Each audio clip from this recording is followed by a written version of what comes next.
recursos. Como o governo está gerindo, como a sociedade está gerindo. Os recursos estão aí. Será que eles são infinitos, são abundantes? Será que nunca vai acabar? Como é que está a nossa água? Como é que está o nosso planeta? Como é que está esse calor? Esse calor mata ou não mata? Mata. Mata ou não mata? As chuvas que estão acontecendo matam ou não mata? Então olha lá, ó. Esse daí vai ser o grande desafio daqui para frente, ou seja, teremos cada vez mais crises. Por quê? Hoje a gente fala o quê? De eventos climáticos, mas nós conhecemos mais como choques climáticos. O governo não tem poder sobre os choques climáticos e nós vamos pagar muito caro por isso. As chuvas que aconteceram recentemente no Rio Grande do Sul e continuam acontecendo, está estimado um prejuízo de 2 bilhões de reais. Pode aumentar esse prejuízo. A pergunta é: o que está acontecendo no Rio Grande do Sul vai prejudicar o seu bolso ou não? Sim. Vai. É só você me dizer quanto é que está o saco de arroz de 5 quilos. R$27. 27? Isso é porque ela está escolhendo mais simples. Não é isso? Já está custando Tá mais 30 caro. reais ou não está? Tá. Aqui nesses mercados da Asa Norte da Sul 35, pode ser ou não? 39? Então você imagina assim, ó. Financial crise, significa crises financeiras. Pega comigo. Por que está custando caro? Porque o Rio Grande do Sul é um dos maiores produtores de arroz do país. Se lá ficou prejudicado, quem vai pagar? Todos nós vamos pagar. Inclusive quem mora lá também paga caro. Ou seja, isso vai acontecer na Amazônia, não estava acontecendo na seca recente? Será que está tudo resolvido? Os pescadores lá estão muito bem? Não. Como é que está sendo abastecido o mercado? Então, o que nós vamos imaginar? Que essa economia que mata, eu acredito que é um pouco disso que eu estou falando, que o Papa Francisco quis dizer. Como a gente está gerindo os nossos recursos? A nossa ecologia. E a ecologia tem tudo a ver com o dinheiro, conforme a irmã Delcy falou. Seguindo, no pós-pandemia, em vez de consumir, as famílias estarão pagando dívidas antigas. Tem sentido? Sim. Será que a gente está comprando mais, realizando mais ou está pagando dívidas antigas? Pagando dívida. Verdade ou mentira? Verdade. Isso pode ser verdade, porque tem pessoas que acham que não. Né? Talvez a vida dela está muito boa e ela acha que as pessoas não estão pagando dívidas antigas. Isso aí é um post que eu coloquei lá no meu Instagram, tá? Palestrante Francisco Rodrigues no Instagram. Olha a situação. Em 2022, 1.700.000 empresas foram fechadas no Brasil. Só em Brasília, chegamos aí, em determinado ano, quase 30 mil, chegamos aproximadamente a 35 mil empresas fechadas só em Brasília. Crise ou aqui está maravilhoso? Como é que é isso? Sério ou não? Olha aqui, ó. Esse aqui é um dado do mapa, né? De empresas do Ministério do Desenvolvimento. Seguindo. Se as empresas fecharam, houve mais desemprego, correto ou não? E aí chegamos lá, ó. Começamos 2020 aquele desespero, um monte de decretos aí no Brasil. Em Brasília, eu lembro que aqui foi entre fevereiro e março, né? E aí chegamos numa taxa de desemprego de 13,8%. O que significa isso? Quase 15 milhões de pessoas ficaram desempregadas no Brasil. Pouca gente ou muita gente? Muita gente. Quantas Brasílias, hein? Vamos colocar aí só por alto. Talvez 6 Brasílias desempregadas. Muita gente? Estou colocando aqui, aumentando um pouquinho, porque tem essa variação, né? Fala que Brasília tem 3 milhões, mas vamos aumentar um pouco mais, porque Brasília não para de chegar gente todo dia. Fora as que estão nascendo. Não é isso? Então, ó.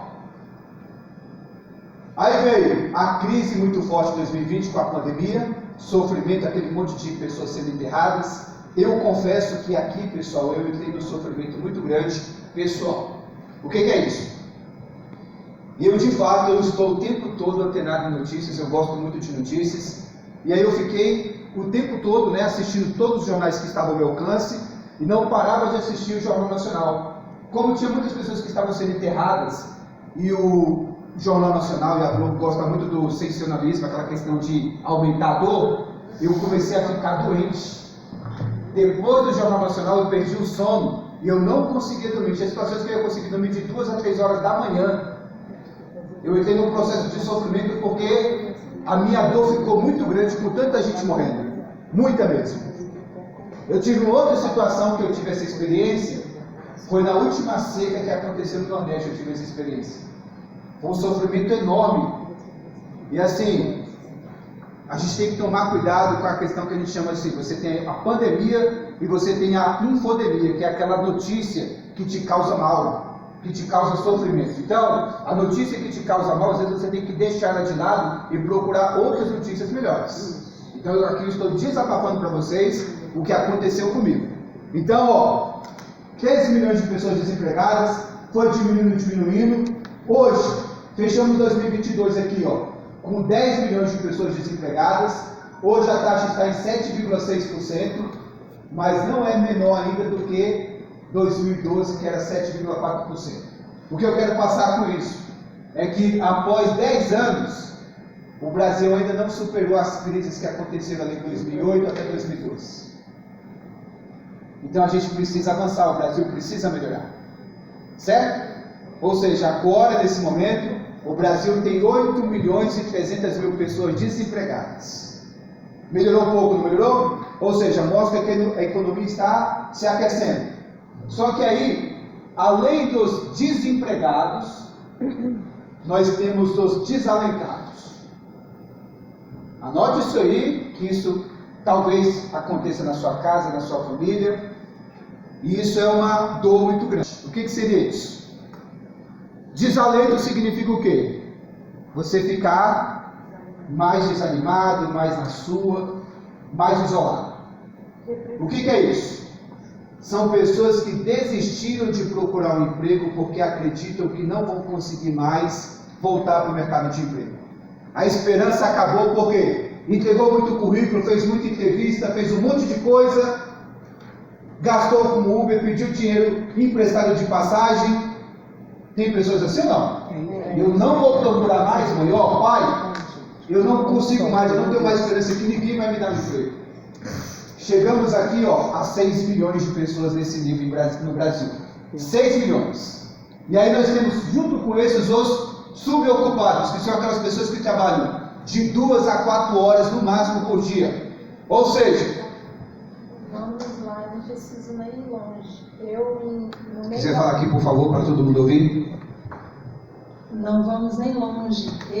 Ana, enquanto educadora, no meio da crise da pandemia, eu conseguia trabalhar apenas com contrato. Eu não conseguia trabalhar fechado. Ninguém queria contratar. E eu me senti dessa forma. Sentiu dessa forma? Doeu? Muito. Nossa, uma sensação horrível. Foi uma crise? Impotência. Foi uma crise? Tá vendo aí? Tempestade na vida econômica? Olha aí. Tá vendo? É muito simples. Quando você lembrar de crise, você lembra de tempestade econômica. Ok? Na prática, isso que significa crise. Seguindo. Aí, deixa eu voltar aqui. Aí eu falei dos subocupados, não falei? Subocupados trabalham de 2 a 4 horas por dia. Na prática, nós chegamos no Brasil ao impacto de 40 milhões de pessoas desempregadas. Ou seja, 15 milhões são os dados do IBGE, que são dados oficiais, mas quando pega os outros detalhes, que às vezes não são divulgados, o impacto chegou a 40 milhões de pessoas. Muita ou pouca gente? Muita. A sua família foi impactada? Você sentiu isso na sua casa? Sim. Muito bom. Muito bom assim, no sentido de você lembrar e ter a consciência que isso aconteceu na sua casa. Não muito bom no sentido de que, que bom que alguém ficou desempregado, para a gente não distorcer as informações, tá bom? Então vamos lá. Endividados, olha aí, ó, cartão de crédito, cheque especial e tanto de dívida. Olha a situação. Em 2021, depois da crise ali de 2020, que foi muito forte, no ano passado, 77% das famílias endividadas. Fechamos 2022 com 80% das famílias endividadas. Pouca gente? Muito sério. Olha aqui, ó, cartão de crédito, cheque